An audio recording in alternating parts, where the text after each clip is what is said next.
Hello students, this is Amit Tiwari, your English teacher.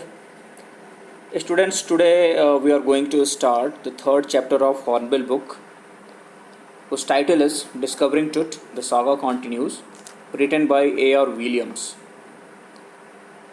So let us discuss the title of this lesson first. Here, discovering means searching or to find out. कोई भी चीज़ पहले से exist करती है उसको search करना, उसके बारे में पता लगाना, उसको डिस्कवरिंग बोलते हैं. एंड टुट इज़ अ नेम, और ये नेम किसका है? एन इजिप्शियन और you can say an ancient Egyptian king whose name was Tutankhamun, and later on he changed his name to Tutankhamen, और लोग उसको उसके नाम को शॉर्ट में टुट बुलाते थे.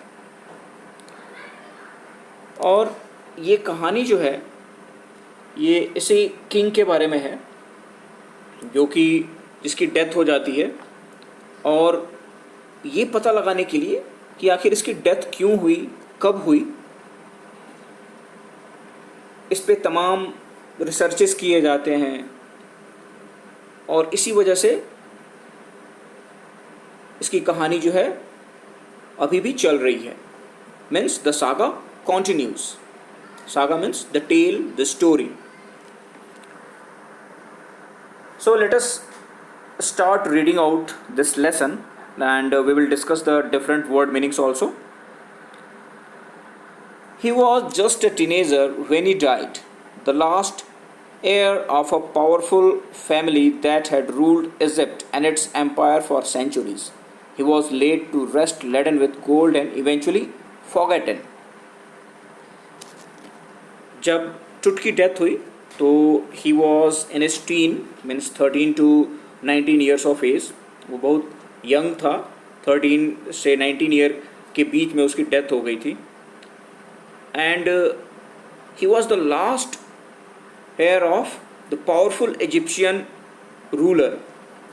वो एक बहुत ही पावरफुल इजिप्शियन एम्पायर का लास्ट सक्सेसर था, या जिसको आप बोलते हैं उत्तराधिकारी.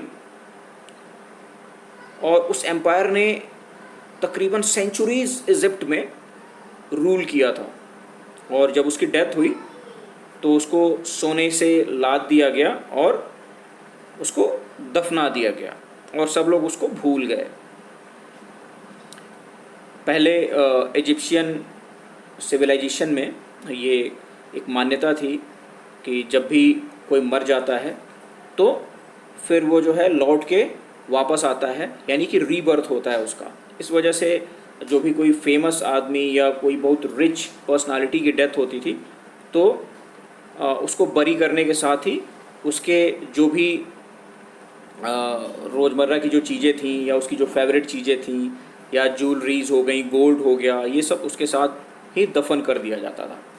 तो इसलिए यहाँ पे कह रहा है कि rest down laden with gold and eventually forgotten, यानी कि सोने चांदी से लाद के उसको जो है दफना दिया गया और सभी लोग दफनाने के बाद उसको भूल गए. Since the discovery of his tomb in 1922 the modern world has speculated about what happened to him with murder being the most extreme possibility. So student, यहाँ पे speculation का मतलब होता है formed a theory without evidence, यानी कि अटकलें लगाना. तो यहाँ पे क्या कह रहा है कि 1922 में जब उसके टॉम्ब को खोजा गया, उसके टॉम्ब की डिस्कवरी हुई, तो जो मॉडर्न वर्ल्ड है उसने तमाम अटकलें लगाई कि आखिर टुट की डेथ कैसे हुई होगी. बहुत सारे स्पेकुलेशंस किए गए टुट के डेथ के बारे में, और अल्टीमेटली जो सबसे एक्सट्रीम पॉसिबिलिटी सबके सामने उभर के आई वो क्या थी कि टुट का मर्डर किया गया था. Now living the tomb for the first time in almost 80 years, Tut has undergone a CT scan that offered new clues about his life and death and provide precise data for an accurate forensic reconstruction of the boy's pharaoh. यहाँ पे फेरो जो है एक ancient Egyptian title है, यानी कि जो राजा महाराजा थे, जो उनके राजकुमार होते थे, उनको फेरो कह के बुलाया जाता था। और यहाँ पे प्रिसाइज का मतलब है ब्रीफ एंड एक्यूरेट, यानी कि बहुत छोटा लेकिन एक्यूरेट, सही। तो क्या कह रहा है कि 80 सालों के बाद जब पहली बार फ़ैरो को, यानी कि जो टुट है, उसको उसके टॉम्ब से बाहर निकाला गया, तो टुट का सबसे पहले जो है क्या किया गया, सिटी स्कैन किया गया।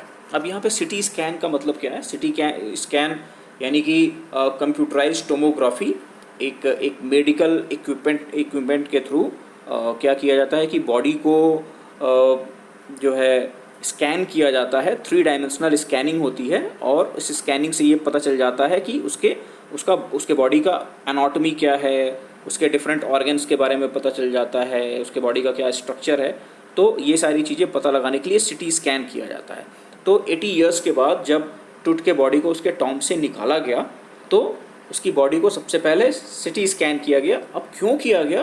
क्योंकि उसके लाइफ और डेथ के बारे में तमाम जो स्पेकुलेशंस थे, उसको प्रूव करने के लिए तमाम क्लूज़ की ज़रूरत थी। तो इस वजह से सिटी स्कैन किया गया कि सिटी स्कैन करने से पता चल जाएगा कि आखिर उसकी डेथ कैसे हुई। और सिटी स्कैन ने एक बहुत ही प्रिसाइज और एक्यूरेट डेटा जो है प्रोवाइड किया, जिससे कि बॉयस फेरो यानी कि यंग फेरो का फॉरेंसिक रिकंस्ट्रक्शन किया जा सके, यानी कि ये देखा जा सके कि एक्चुअल में टुट कैसा दिखता था, उसकी बॉडी कैसी थी, उसके बॉडी का स्ट्रक्चर क्या था। ठीक है, तो फॉरेंसिक रिकंस्ट्रक्शन का मतलब यहाँ पे है the process of recreating the face of an individual. ठीक है, तो टुट के फेस को फिर रिकंस्ट्रक्ट करने के लिए, रिक्रिएट करने के लिए सिटी स्कैन किया गया। An angry wind stirred up ghostly dust devils as King Tut was taken from his resting place in the ancient Egyptian cemetery known as the Valley of the King। तो यहाँ पे steered का मतलब है move और cause to move slightly. ठीक है, और घोस्टली का मतलब है unnatural and unreal. Cemetery means a large burial ground, जहाँ पे इकट्ठे ढेर सारे लोगों को बरी किया जाता है, उसको हम कैमेट्री बोलते हैं। तो यहाँ पे जो जहाँ पे टुट का टॉम्ब था, यानी कि जो बरियल ग्राउंड था, एंशियंट इजिप्ट में उसे वैली ऑफ किंग्स के नाम से जाना जाता है। आज भी जो है इसे वैली ऑफ किंग्स के नाम से जाना जाता है, जहाँ पे जो भी फेमस किंग्स थे जिनको बरी किया जाता था, उनका टॉम्ब यहाँ पे मौजूद है। तो आपके बुक में इसका एक मैप भी दिया हुआ है, और मैप जो है ये बता रहा है कि एग्जैक्टली ये वैली ऑफ किंग्स कहाँ पे लोकेटेड है। तो आप इस मैप को देख के समझ सकते हैं कि इजिप्ट में जो कि अफ्रीकन कॉन्टिनेंट में पाया जाता है, अफ्रीकन कॉन्टिनेंट का एक कंट्री है और जिसकी राजधानी कैरो है। तो ये जो वैली ऑफ किंग्स था, यानी कि जो कैमेट्री था, वो कहाँ पे मौजूद है। तो क्या कह रहा है कि जब 80 ईयर्स के बाद टुट के बॉडी को उसके रेस्टिंग प्लेस यानी कि टॉम्ब से बाहर निकाला गया, तो उस टाइम जो है धीरे धीरे हवाएं चल रही थी, और आप ये कह सकते हैं कि धीरे धीरे हवाएं चलनी शुरू हो गई। और अचानक से जब हवाएं चलनी शुरू हो गई, तो ऐसा महसूस हुआ कि हवाओं में जो है भूत घुस आया है, और जो है धूल भरा एक गुबार सा उड़ा, और उसको देख के ऐसा लगा कि कहीं ये कोई दानव है, कोई दैत्य है। Dark bellied clouds had scudded across the desert sky all day and now were veiling the stars in cascade grey. Scudded across मतलब moved quickly, and cascade का मतलब होता है टोकरी, ग्रे कलर की टोकरी, कैस्केट ग्रे, यार casket grey means grey colour की टोकरी। तो यहाँ पे ये बता रहा है कि जब 80 सालों के बाद टूट के बॉडी को जब उसके टॉम से निकाला गया तो बहुत तेज़ जो है अचानक से हवाएं बहनी शुरू हो गई। ऐसा महसूस हुआ कि जो है उन हवाओं को भूत जो है चला रहा है, और जो काले काले घने बादल हैं वो डेज़र्ट के स्काई में दिन भर उड़ते रहे, धूल उड़ाते रहे, और जैसे ही रात हुई उन्होंने सितारों को बिल्कुल ही ढक लिया। और ऐसा महसूस हो रहा था कि जो सितारे हैं वो ग्रे कलर के टोकरी में समा गए हैं। It was 6 p.m. on 5 January 2005. The world's most famous mummy glided head first into a CT scanner brought here to probe the lingering medical mysteries of this little understood young ruler who died more than 3,300 years ago. अब यहाँ पे पता चल गया कि exactly date क्या था जब टूट के बॉडी को उसके टॉम से निकाला गया था। ये डेट थी 5 जनवरी 2005 और टाइम था 6 PM। इसी समय टूट के बॉडी को उसके टॉम से निकाला गया। और the world most famous mummy, और ये जो टूट की ममी थी दुनिया की सबसे फेमस ममीज़ में से एक है। जब इसे बाहर निकाला गया तो सबसे पहले इसका सिर जो है धीरे धीरे सिटी स्कैनर में अंदर की तरफ गया। और यही प्रोसेस होता है सिटी स्कैनर में, किसी की बॉडी को अगर स्कैन किया जाता है तो सबसे पहले सिर जो है अंदर जाता है और धीरे धीरे पूरी बॉडी जो है अंदर चली जाती है और उसकी स्कैनिंग हो जाती है। तो टूट की बॉडी का सिर जो है सबसे पहले सिटी स्कैनर में जाता है और उसके बाद धीरे धीरे जो है टूट की पूरी बॉडी सिटी स्कैनर में स्कैन होने के लिए चली जाती है। और ऐसा इसलिए होता है क्योंकि थ्रू आउट द वर्ल्ड ये जो मिस्ट्री थी टूट की, कि टूट की डेथ कैसे हुई, ये सभी को परेशान किए हुए थी कि आखिर टूट की डेथ कैसे हुई। एक बहुत बड़ी मेडिकल मिस्ट्री थी जो कि काफ़ी दिनों से चली आ रही थी। पता नहीं चल रहा था, कोई ये नहीं बता पा रहा था कि टूट की डेथ कैसे हुई थी। तो आखिरकार उसको सिटी स्कैनर में डाला गया ये पता लगाने के लिए कि what was the reason behind the death of टूट।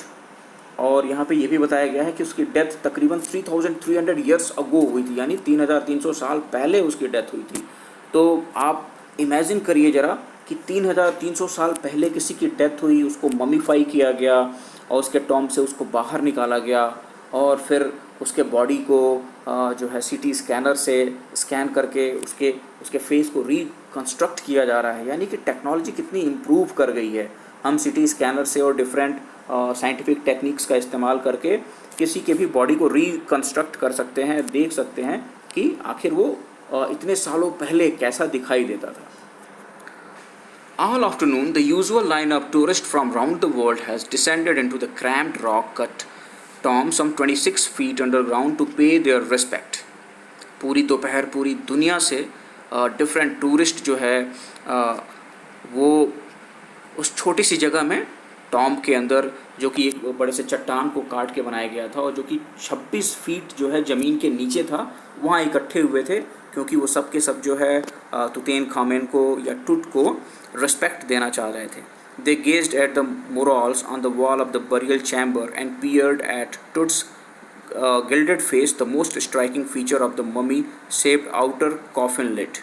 और वो सब के सब उस छोटी सी जगह में जो डिफरेंट मुराल्स बने हुए थे, जो पेंटिंग्स थे, जो आर्ट वर्क्स थे, जो कि वॉल्स पे बनाए गए थे, उस बरियल चैम्बर के वॉल्स पे बनाए गए थे, उनको बड़े ही ध्यान से देख रहे थे।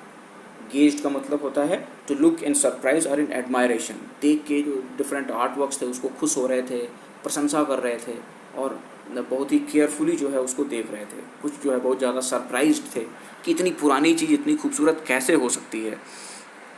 और जो सबसे स्ट्राइकिंग फीचर था उस पूरे के पूरे टॉम का, वो क्या था, वो कॉफिन का जो है वो लिड था जिसके ऊपर टूट का जो है गिल्डेड फेस बनाया गया था, यानी कि सोने के परत का एक जो है चेहरा टूट का बनाया गया था। वो सबको अट्रैक्ट कर रहा था, सबसे स्ट्राइकिंग फीचर था उस टॉम का। Some visitors read from guide books in a whisper. कुछ जो विजिटर्स थे वो गाइड बुक्स जो है बहुत धीमी धीमी आवाज़ में पढ़ रहे थे, क्योंकि वो चाह रहे थे कि कुछ ज़्यादा से ज़्यादा इन्फॉर्मेशन जो है टुट के बारे में कलेक्ट किया जाए।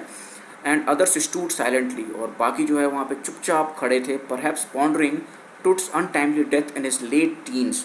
पॉन्डरिंग का मतलब होता है थिंक अबाउट समथिंग केयरफुली, और चुपचाप खड़े थे और कुछ जो है बहुत केयरफुली सोच रहे थे। और क्या सोच रहे थे कि टुट की जो है अनटाइमली डेथ क्यों हुई, उसके पीछे कारण क्या रहा होगा।